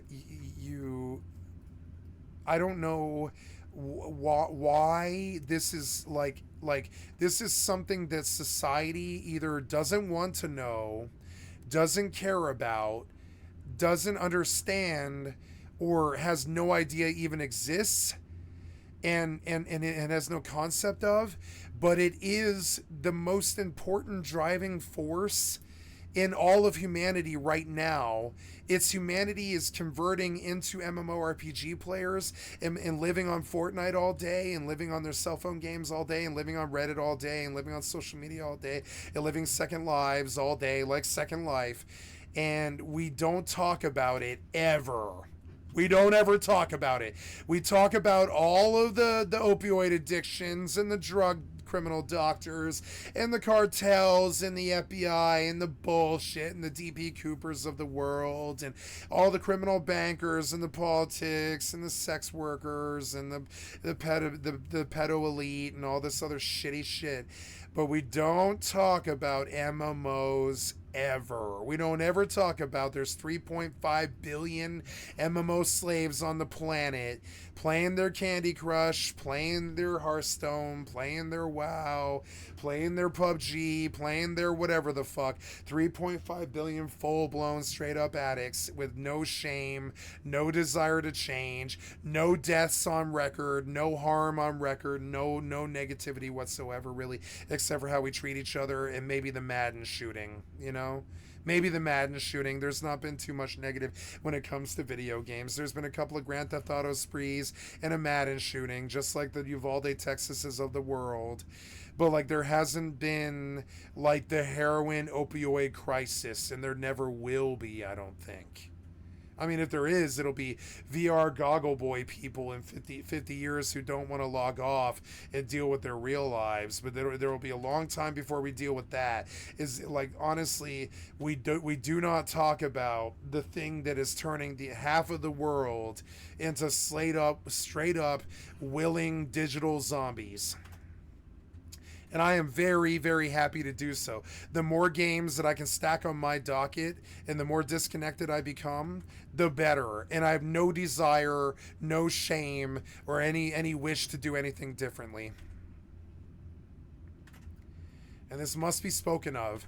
Dr. K talks about it sometimes, but we don't really have a grasp on how really deep this might go. I fear that gaming might affect humanity more than Christianity did. There's more gamers on the planet than there is Christians. And gaming makes more money than Christianity ever did. You begin to understand how really some of the things I say might actually matter in the large scheme of things. They might matter in the end. Watching this guy like drive mortal into the ground, watching Trump try to make America into something that he thinks needs to be made great again, and all this other shit, watching shit get driven into the ground is not good for us. It's just not good, and I admire them for chasing their dreams, but this isn't it. Have stuff like this. These are just the two most active ones. Like, I want like interactive games where you pay a penny to play with millions of people. Where's the game of Jeopardy that you can play with 1 million people for a penny and see how many people answer the same answer as you, right? Where is the interactivity? It's not really there. Your software and your front ends were cash grab for like 50 years, and now we got 1970s software with 2023 hardware. Again, here you can just buy gold. There's just tons of gold here for the people to buy. Yeah, tons of gold. Like let's look at the increments, right? It's $148 for I didn't know. I don't see. People are selling rings. Rings, yeah, like gold. Like how much was the gold? Yeah, here you can just like Bhakti in Bhakti. He's selling gold in Bhakti, but he won't say how much, right? Apple Gold, right? In 20 minutes, he'll show up and he'll say $22.50 for 1,000 gold. And you saw how long it took me to get 17 gold, grinding in a fairly efficient manner for a free account. This guy's talking about for $22 you can get literally 250 times that amount for $20. And I asked myself, why is this illegal? Why can't this guy pay taxes? Why can't we talk about video games are essentially becoming like the new Christianity, essentially, and taking over the world and this power structure, and how there's no laws in the software development scene? Buy gold. There's just ton of. Why is this? I mean, this should be legal, but until it's legal, why is it possible for them to do this? There's tons of gold here for the people to buy. Go to items people are selling. Now, if I were to go on stream and sell something like this, I would be torched on live stream, and I could be on the lips of Ralph the next day. I could be on the lips of Miskiff the next day. Like Asmongold could be talking about me the next day if I were to do something like this. And you couldn't pay me enough to burn my reputation like this.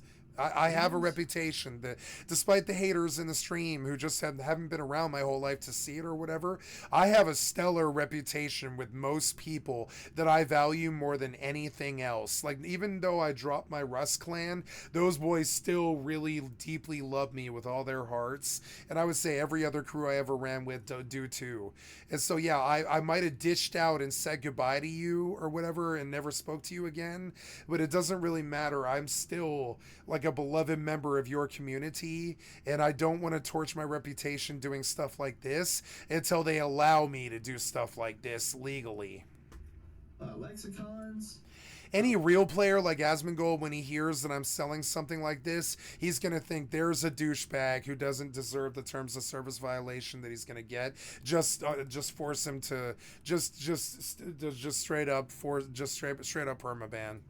Lore books for skills. I don't like RMT more than anybody else until it's legal, at which point I think it is the greatest driving force in the history of human race. I think it'll put money in space shuttles. I think it'll put butts in the space shuttle seats, and I think it'll put space shuttles in space. I think the monetary possibilities of gaming are insanely high. Stacks of steel, gold. Insanely high. Higher than guns and germs and steel. You know, like I said, just whatever you want, you can buy it. It's yours. Go take a look at the accounts. Now this scandalizes him because he's like, why can't you control this? But my thing is like, why is it illegal? I think this should not be illegal. I hear, this guy looks like he's making good productive money farming something. How is it different between him and a potato farmer? What's the difference between him and the potato farmer? Because his potatoes are digital, he's worse somehow? I don't see a difference between, he's doing the same. It's not backbreaking labor that requires a lot of food and water to replenish and sleep and all that, granted. But it's still work. It's still hours and hours and hours and hours and hours of his time. Really, when you're paying a farmer, you're not paying him for his blood, sweat, and tears. You're paying him for his time. It's never the labor that you're paying for, unless it's super hard work or a pain in the ass or has like logistics or difficulties to reach or something. You're paying them for their time, and so I don't see why this guy's time isn't worth $13.39 an hour. I don't really see why it isn't. Instead of $40. Honestly, $13 an hour is not much money. It's not a living wage in America. It's a lot of money in some place like Taiwan. It's not a lot of money here. New account that even gives you access to all the emails. People are selling their full-on accounts. Yeah, I want to see him like leaf through this. Yeah. I don't go to sites like this because this is the real porn for me. I've never had a dirty response from watching lesbian rim job compilation videos, but I definitely have got a moral porn issue with looking at websites like this. So I get a brief glimpse on some compilation video and I think, oh man, it's nice to visit this place and see what the prices were 2 years ago or whenever this video was made. Yeah, 2 months ago. But this isn't that long ago. This was like 3 months ago when he probably recorded this. So yeah, this is very current. This is like what the websites look like right now today. So as you can see, Mortal is a really big, I wonder if he really would ban you. My problem is I don't want to play Mortal on my main account. I want to buy an $8 sub and I want to have it mine ore all day. And then sell it for gold, and then sell the. I want to grind the zombies for clay gifts, and then sell it for $200. Because it wouldn't take that long. It would take me some weeks of grinding in the background. But in the end, I would get the clay gifts from 1 to 17. And then I could sell I could really be a happy person if I could get that $200 legally and pay Uncle Sam for the taxes. Continue on. When these kids get used to the idea that their future is like either blowjobs on the street or credit card theft, they're going to understand how really valuable monetizing this stuff actually is, or they can be streamers. One of those three things. They're not going to be very happy, and they're going to come renege the government if they don't fix this shit about selling RMT. And then finally, I had this thread pulled up because I just Googled Board Online 2 RMT. That's literally all I had to do. And this thread came up. This was made Friday, 2:30 p.m., so this was a recent thread. And Starvault and the community don't care about their forums. They have completely let them die, like the MO1 forums. So it's really sad. Yeah, So this there's guy does not care about what's going on. He signed out the day that Mortal 2 launched, and he hasn't done anything to the game except add DLSS, which I would say is essentially Nvidia did something to the game. not really much discussion that happens on these forums outside of like role players who are like super invested in the lore of the game, but not the actual game play itself. Aggro. Let's go ahead and read this. I know this has been brought up before, but it's honestly wild to me that Starvault hasn't done anything to make the Spiritism books more accessible. So here he's going to talk about why Spiritism books aren't as accessible, and it's most likely due to the fact of RMT. Aggro. The skill's core features rest on the ability to make and enter portals, which you cannot do without acquiring an ever-increasing gold hoard, which now stands at over 20k per broker prices. 20k for a book. That's insane. Yep. Again, keep this in mind, guys. A castle deed, a structure that lets you control things on the map, costs 5k gold. So then people are selling a book for 20k. That is 4 times the price of the deed. Making things worse is that it's so expensive to post, it's just not posted anymore. You either have to search months for a seller on the Discord if you manage to accumulate the gold, or break the game rules by buying it from a third-party website for real money. Increasingly, these things are being RMT'd instead of sold for in-game gold because of how rare they are in-game. Rumors are abound of large guilds running RMT operations based exclusively around these books. While anecdotal, only one of the They'd be stupid not to. They could split the money, $100 each, and why not? Give them some reason to play the game. Honestly, I don't know why the guilds can't sell that stuff. Books of filled with like spells and stuff like that, right?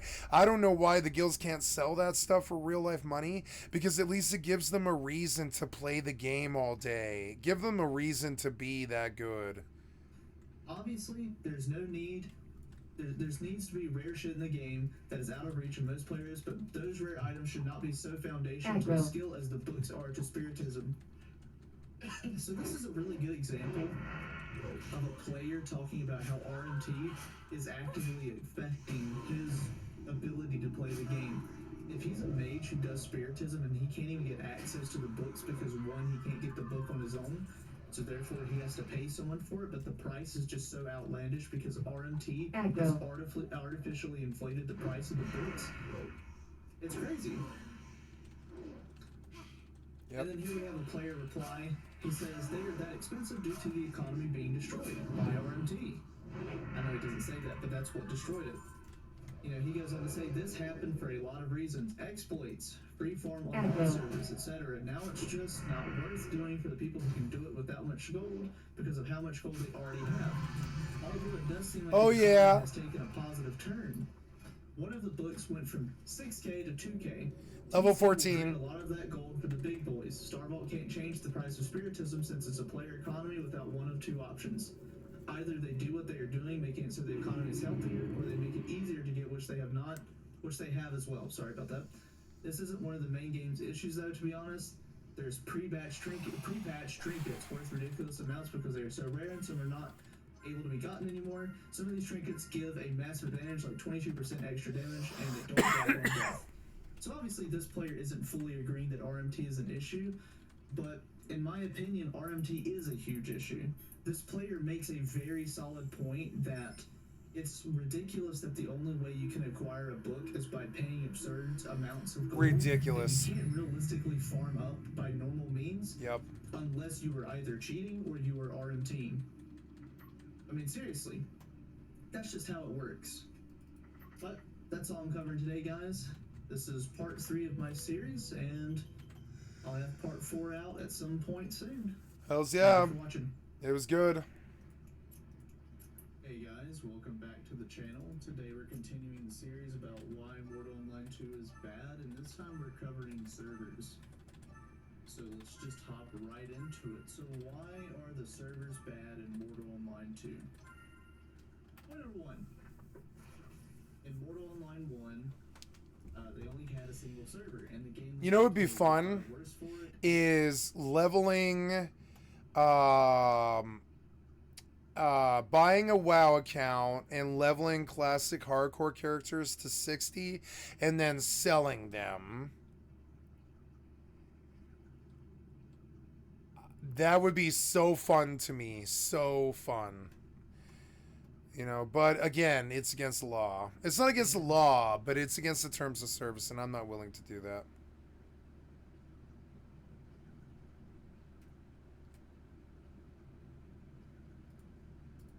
Failed. The game completely failed. Star Vault took a firm stance on one world, one server, which in my opinion was probably the dumbest thing that they could do with a game like this, with so many things hinging on the game being both accessible and enjoyable to play. Trying to connect to a server where you have high ping is not either of those things, in my opinion. Players both new and old consistently said that a single server was not good, and there were some people that also voiced that they did enjoy a single server, but I find most people who enjoyed a single server either benefited from it, or it's because the things they did in game did not rely on having decent ping. Warp drive active. But ultimately, any player is going to come into contact with combat in the game, and ping does matter with combat, and almost every player does it in Mortal Online, whether you're a PvE player, a role player, and obviously a PvP player. Your skill has increased. Even if people think it isn't. Yes. It gives advantages and disadvantages to different players, equaling no consistency. Again, you know, if you fought somebody with 10 ping and you had 200 ping, the 10 ping is going to have a lot better of a chance to win in that fight.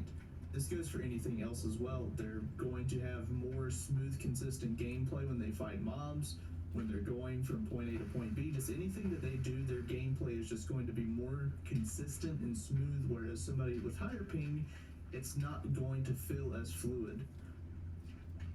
This also influenced how anything involving combat was designed. In Mortal Online 1, we had something called prediction, where the game would basically try to guess your next movements based on the current movements that you were putting in.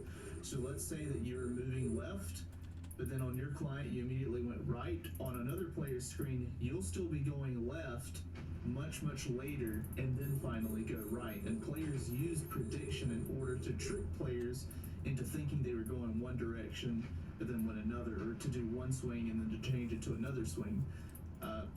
It was honestly a better system than what we have in Mortal Online 2, which we'll cover here in a bit.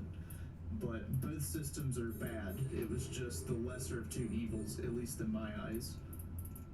Moving on to point 2, the server in Mortal Online 1 had constant issues. The server was prone to crashing both accidentally and purposefully by players. In MO1, the server issues were non-fucking-stop. Lag was an ever-present issue. It didn't matter even if you had low ping, the server just constantly had lag or some kind of issues going on with it. Nodes within the server could be crashed or have issues while others did not, so some players in one city could not be able to play while other players in the game were just fine. You know, it just goes to show like how inconsistent the whole issues were with it. And then finally, having large amounts of players in one area was always problematic. Sieging in particular was always super horrible because there would always be a ton of server issues. Sometimes the server would straight up crash. Ooh, look at all that money. In the zone or in the area. And you might be sitting here thinking like, well, how many players are there, Dylan? Were there hundreds and hundreds? No. 2 gold. There wasn't. I'm gonna go buy gear. 50, maybe to 100 maybe at the most. Like, it didn't take much for the server to start shitting its pants. Moving on to point 3, and this is where we're starting to talk about Mortal Online 2, because I always think it's important to talk about the previous game and then compare it to make sure that players are understanding that these issues aren't new, that they're stemming from the old game, and it shows that they've not made progress. So, if you're ever wondering why I cover Mortal Online 1, that is why. It is to make a comparison to see what's changed. MO1 was out for 12 years or so, right? So they've had plenty of time to learn from these issues. Again, point 3, the issues with Mortal Online 2 servers. Players were told node lines would go away, but they were instead replaced with streamlines, which was arguably the same thing in layman terms. So what node lines are, what they were in MO1, is they were lines where nodes would connect, and when you would cross these node lines, your game would literally hitch and freeze because it would then load another section or grid, as I like to call it, of the map so that you could then, you know, quote unquote, seamlessly continue to play. It was basically a loading screen without a loading screen. But those are still in MO2. They're just called streamlines now. Henrik said that we would not have node lines in MO2, and then we got node lines in MO2. The server is not capable of holding more than 2,000 players without issues. This is still true to this day. The server does not do well. I think it's even at like 1,500 players, the server still has issues even then, but it definitely can't even hold 2,000 people. Usually when it gets around that time, the server just starts having a ton of issues. The server constantly has issues such as NPCs duplicating, invisible mobs, assets not loading in properly or appropriately. So players actually found out that there was an exploit where when you were logging into the game, you actually could hold one of your movement keys and then you could walk through assets and then get inside of people's houses this way. You literally could go in someone's house when you're not supposed to be able to, just because the game wasn't loading properly due to the way the server works. Starvault claims to have made latency less of an issue, but this is not true, as players still have a clear advantage based on ping. So again, we kind of talked about this earlier. In MMO1 we had prediction, and prediction was much better in my opinion, even though it wasn't a good system, because it actually allowed you to still fight low ping players and get the upper hand on them just from, you know, understanding how the combat worked and understanding how prediction worked. But MO2 is very reliant on your ping. If you have low ping, you can do very well. If you have very high ping, your game experience is going to be pretty shit, honestly. Lower ping players are able to perform certain mechanics that higher ping players cannot. So this is more for PvP players. But if you are aware of how to feint in Mortal Online 2, so people have double feints, triple feints, quad feints, whatever you want to call it. If you have high ping, you can only do so many feints before your riposte, or, you know, riposte is when you parry and then return an attack to do full damage. So players usually, when they parry, they'll do a left swing and then they'll feint and then they'll do like an overhead, for example. That's a double feint, or at least somebody might call that just a feint in general. Anyway, if you have lower ping, you can do more feints before that window closes of you being able to still do full damage to return that swing on the person you're fighting. So if you have high ping, you can't do that. Lower ping players can do that though. Many dupes are from issues with the server. A lot of dupes that are found in game are specifically because of node lines and because of server issues. It typically has nothing to do with a mechanic being abused. It usually has to do with lag, server issues, whatever is happening on the node at the time. Many of the combat mechanics are built around the idea of a single server, making it arguably worse and more dumbed down. So this is kind of the big issue with the MO2's combat, is that it's very slow, it's very clunky, it's very inconsistent, and it just honestly feels like two bots just fighting each other and parrying each other nonstop. Obviously, I know group fights are different. Nice, I got a grader on that one. Fuck yeah. So hard in this game. And it just goes to show that the game is not fast-paced. The game is not very high skill ceiling. The game is a very low skill ceiling game. It's very ping-based. It's very gear-based. Very build-based. The combat's just not good in this game. It isn't. That's for another video. All in all, the combat is ultimately affected because of the way it is. If there were multiple servers and server regions, the combat could be faster and it could be a lot more smooth and competitive. Starvault will sometimes take down servers for days because of issues with no compensation to players. I've actually experienced this on MO2 before. There was a time where a lot of people are actually taking time off. I don't remember exactly what was going on at the time, but the server ended up having issues for like 3 or 4 days straight, and a lot of people just got completely fucked out of their time, you know, me included. So it's one of those games where you can be playing and they're just like, oh, we made a mistake. We're gonna have to take the servers down because nobody's here to fix it. Yeah, really cool. Moving on to point 4. Can the server issues be fixed? Of course, anything can be fixed, but StarVault refused to follow sound reasoning when it comes to this topic. Many a times players have voiced their concerns about these issues, and they fall on deaf ears. All the time. In my opinion, server regions are a must, especially in a game that involves skill-based combat and the potential to lose your items and assets. It is absolutely inexcusable to make a game where players can go around, kill you, take your stuff, siege your stuff down, whatever it might be, but have the game have clear advantages from the get-go to players that have low ping, and then have disadvantages go to the players that have high ping. It makes no sense. And again, the ping affects more than just the combat. It has to do with everything in the game. The game quite literally will feel so much better if you have low ping.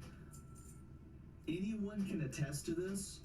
There was a game called Mortal Royale. It was basically StarVault's attempt at a Mortal Online based battle royale game.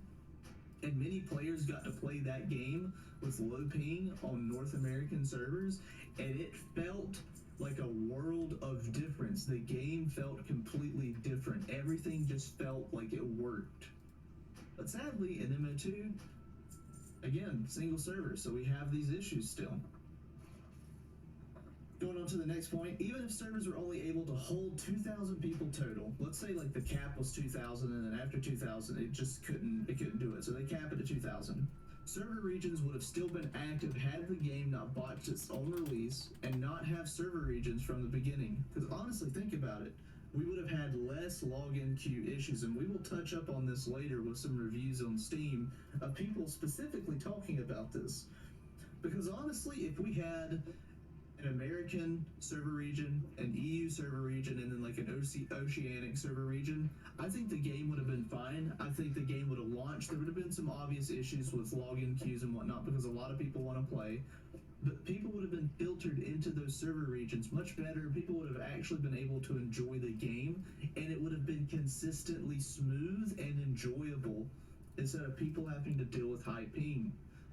So it's really bad that StarVault have allowed this opportunity to slip through their fingers again after players had warned them. But it is what it is. It should go to show what kind of company they are.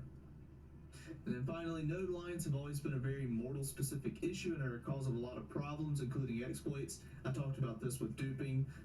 Anytime that you're running around in MMO2 and you have hitching or you're freezing in-game, that obviously can be in part due to the optimization being bad in the game, but you're most likely crossing a streamline. Because I bet you notice it happens in the same spots every single time. Those are streamlines. Finally, we're going to move on to the last point, point number 5. Why does StarVault refuse to fix their server issues?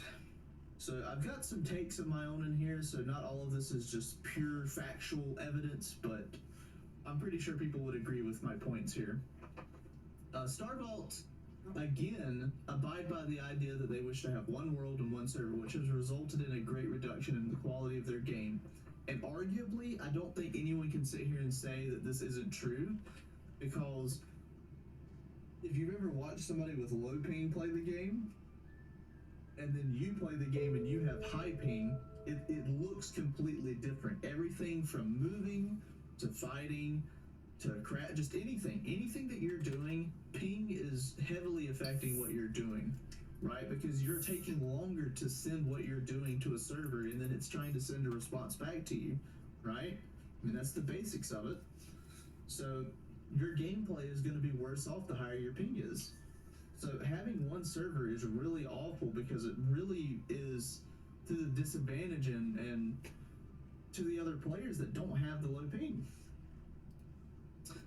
To go on, they perhaps think the game wouldn't be able to sustain itself in certain server regions, so they think maybe if they did server regions, their game would have died faster because the player pop would have gone down for whatever reason. But Steam launch showed that players were desperate for a hardcore MMO because it nearly peaked at 10,000 players, which is insane for Mortal. You know, looking back at MMO1 never had anywhere near 10,000 people ever on it. Obviously, this opportunity was squandered. The community, including myself, actively voiced this concern multiple times, only for it to fall on deaf ears. The community constantly tried to badger Starvault to do something about this, and there was a lot of pushback from Starvault, and there was pushback from the community too, which honestly doesn't make sense because it only benefits everyone in the long run. Why would you not want your game to run seamlessly and smoothly and be enjoyable? It's like people like having the jank in their game. I don't know why. It's so strange to me. And again, Starvault approach problem solving in a very poor and ignorant way. If something's not up to par, they simply add more content to distract players from the issue. So this isn't necessarily server related, but anytime there are issues in their games, Starvault's first thing is to think about what's something new we can add to excite the players instead of fixing the problem. It's like, ignore those problems, here's new content. Ignore the problems with the new content, here's even more new content. And it just repeats itself, and they just pile on half-baked content patches on top of one another, and the game just starts to become so bogged down with shit that doesn't even work half the time. And then finally, this is entirely my opinion, but it's kind of hard to disagree with it given the circumstance, but I believe Starvault have an extreme bias to EU players, seeing as the servers have always been in the EU, even since MMO1, and never once have they ever been anywhere else to benefit anyone. I'm sure. It's always been in the EU for some reason. Oh, yeah. So now we're gonna take a look at 3 of these tabs I got pulled open. So I've got 2 Steam charts, one from MMO1 and one from MMO2, and then we're gonna look at some MMO2 Steam reviews, and we're gonna search just by the word server. We're just gonna read what people say about the servers. So we're gonna take a look now here at the MMO1 Steam charts, and let's just scroll all the way down to 2015 here where we have the Steam launch. We peaked at 1,172, and on average we had 768 players, and within 2 months we quite literally were down to about 200 to 300 players, and then some time went by, and then we dropped down to maybe 150 to 100, and we kind of wavered between 100 and 200, and then around 2018 it really started to like die hard, because even then, even when there was still an average of 200 players in MMO1, the game wasn't as big as MMO2, so you could still kind of do stuff in the game, but the game was definitely not alive. A lot of the player base was very hardcore, very committed. This is the game they mained. They didn't play any other games. They played Mortal Online. But it goes to show that when you peak at 1,172 and the servers were having issues even then in MMO1, all the way back in 2015, and then we jump over to MMO2, and they had a peak of 9,618, but the server can't even handle 2,000. Why are we on single servers still? Why do we not have server regions? Like, it just blows my mind, because players brought this issue up, including myself, multiple times, and it just didn't make sense. It's like we had all of these players in the palm of our hands, but nowhere to put them. They got stuck in 70-plus hour server queues, and they got to play in Haven, and they experienced a game that was subpar and half-baked and not finished, and they quit. Yep. So Yep. it's just really disappointing that we saw these numbers and it didn't mean anything, because Starvault refused to change their mind on certain things. We should have had server regions, because I honestly think had we had server regions, I don't think all of these players would have stayed. Obviously, that never happens. But we could have had a population of 4,000 to 5,000 players, I think, very easily. Because the game would have just been so much better. It would have been easier to just play in general. You wouldn't have gotten stuck in queues, and there would have been less issues because there would have been multiple servers. But, Starvault made their bed and they laid in it. And, this is where we're at now. So now we're going to go ahead and look at some reviews, and we're going to just sort by server. I had one pulled up already, but we'll just go ahead and start at the top of the list. These aren't all the negative reviews, by the way. I just scrolled down for a little bit so it can just, auto-populate a bunch of reviews. But we're just going to pull some of them up, and we're going to read anything that pertains to servers, all right? So this isn't me saying this. These are other players. These are real people that left their reviews, right? Just go ahead and pull this one up. So here we go. There is literally no reason to play this outside of the EU. The devs have stated they will never include servers in other regions, so you will always be competing with latency in a game that involves hit-scan combat. Hold on to your money. And it's true. It is absolutely That's true. Yep. You know, why would players want to come play a game? Good luck, friend. Where you were actively at a disadvantage against people who were actively have an advantage. It makes no sense. Here's another one. CEO claims that servers can hold thousands of players, and I will quote Henrik on this. Henrik did quite literally say at one point that their servers can hold over 100,000 players. He quite literally did say that.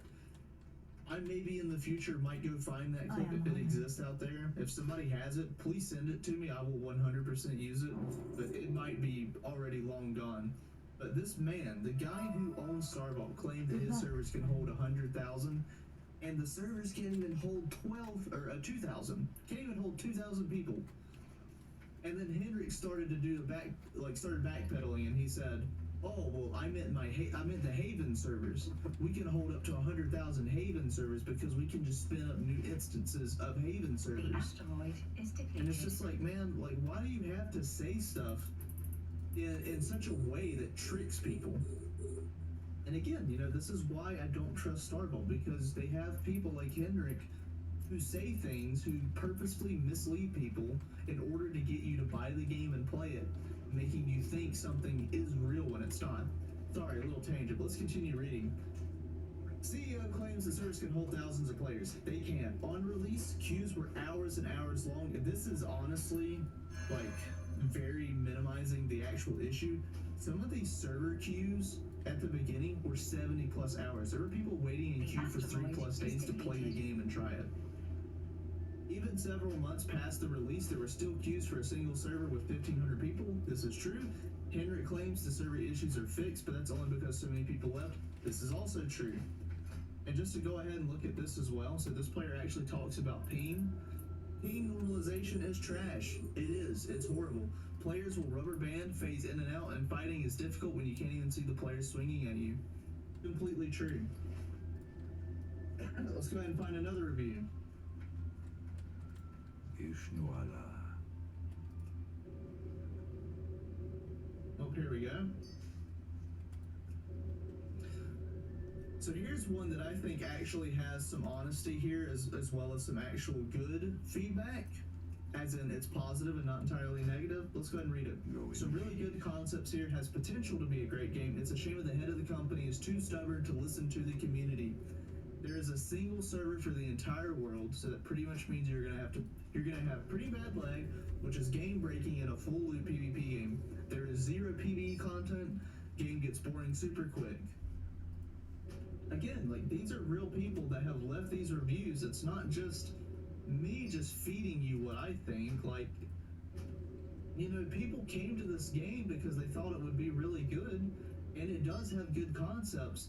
But when you throw in their face that they have to play on a single server and they're gonna have so many issues because of that, like, it's like, what's the fucking point?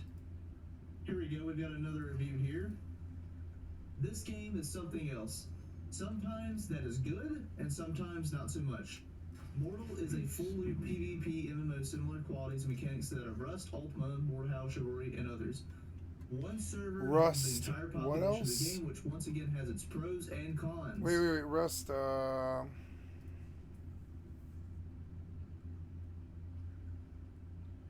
Ultima. I guess maybe I should try Ultima sometime. I've never tried Ultima. Unfortunately, with all the charm and potential this game has in its current state, I can't recommend anyone play it. So again, it's like, I can sit here and admit as well that a single server has its pros, but the pros are not worth taking all of the cons that come with it. If your idea is that a single server is good because you can play with more people and you can interact with the entire community of MO2, that's great. I'm glad you feel that way.